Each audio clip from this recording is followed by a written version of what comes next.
এই গ্লাস কেকের ছবি আপলোড করার পর সবার একটাই কমেন্ট ছিল, এটা দেখতে সাইজটা কেমন হয়, এটা সাইজটা আসলে কত বড়। এই কারণেই আপনার সাথে এই ভিডিওটা শেয়ার করা। না হয় আমি আসলে এই ভিডিওটা শেয়ার করতামই না, কারণ এটা লাস্ট ক্লিপ যেটা ছিল ওটা কেটেই গিয়েছে। এছাড়া ভিডিওটা লাস্টের দিকে একটু মেসি হয়ে যায়। তারপরও আমি চেষ্টা করেছি আমার কাছে যতটুকু ক্লিপ আছে অতটুকু যেন আমি আপনাদের সাথে শেয়ার করতে পারি। এখানে একদম নিচের দিকে একটা চকলেটের গানাশ তো ছিলই, তারপরে প্রতিটা লেয়ারে যে কেকগুলো বসানো হয়েছে এগুলো একদম কাপের সাইজ করে কেটে নেওয়া। চাইলে এখানের মধ্যে কেকের গুঁড়াও ইউজ করা যায়, দুটোটা ইউজ করা যায়, কিন্তু আমি এবারে একদম স্লাইস করে কেটে নিয়েছি একদম কাপের মাপে। তারপর এখানে যে ক্রিমটা ইউজ করা হয়েছে, ক্রিমের মধ্যে তো চকলেটের গানাশ আছে, এছাড়া মাঝের লেয়ারে চকো চিপস এবং প্রতিটা লেয়ারের মধ্যে এরকম চকলেট গানাশটা থাকে।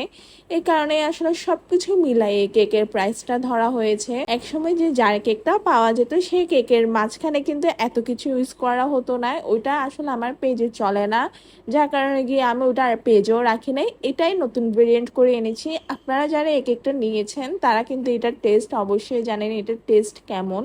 কিন্তু যারা ভাবছেন যে এটা আসলে প্রাইস অনুযায়ী মানে পারফেক্ট না, আমি বলবো আপনারা একবার এই কেকটা নিয়ে দেখুন। এটা আসলে ডেজার্টের জন্যই রাখে, এটা ডেজার্ট হিসেবে কিন্তু একদমই পারফেক্ট। বিশেষ করে কোনো একটা পার্টির ক্ষেত্রে একটা ডেজার্ট যখন চাই তখন আমি বলবো এরকম একটা কেক নিয়েই যায়, দেখতেও জিনিসটা স্ট্যান্ডার্ড লাগে এবং সুন্দরই লাগে। আর এটা মিনিমাম 3 পিসে অর্ডার করতে হবে, আর যদি 10 পিসের উপর অর্ডার করা হয় সেক্ষেত্রে কিন্তু একটা ডিসকাউন্ট আছে। এটা একদম আমার সবসময়ের জন্য, 10 পিসের উপর নিলে আপনারা একটা ডিসকাউন্ট পাবেন।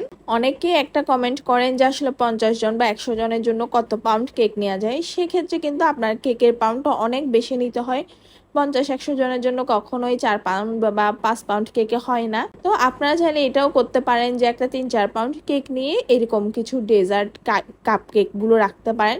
জিনিসটা দেখতেও সুন্দর লাগলো আর সবাই বিষয়টা মানে এনজয় করতে পারলো একটা কেকের টেস্ট কেমন হয়। যাই হোক, এখানে লাস্টের দিকে আমি চকলেটের পরিমাণটা আরো বাড়িয়ে দিই ক্রিমের মধ্যে, এরপর উপর দিকেও চকলেট গানাশ দিয়ে দিই। এখানে পরের ক্লিপটা আমার কাছে আসলে নেই আর লাস্টের দিকে একটু মেসি হয়ে যায়, এই কারণে আমি মেনলি ভিডিওটা শেয়ার করতেও চাইনি। আপনারা আশা করি এতটুকু দেখেই বুঝতে পেরেছেন এই কেকটার সাইজটা কেমন বা কেকের মধ্যে কি কি লেয়ার দেওয়া হয়েছে, কেকের মধ্যে কি কি জিনিস ব্যবহার করা হয়েছে। কেকের পুরোপুরি লুক হচ্ছে এটাই। আপনারা অবশ্যই জানাবেন আপনাদের কাছে দেখতে কেমন লেগেছে। Thank you.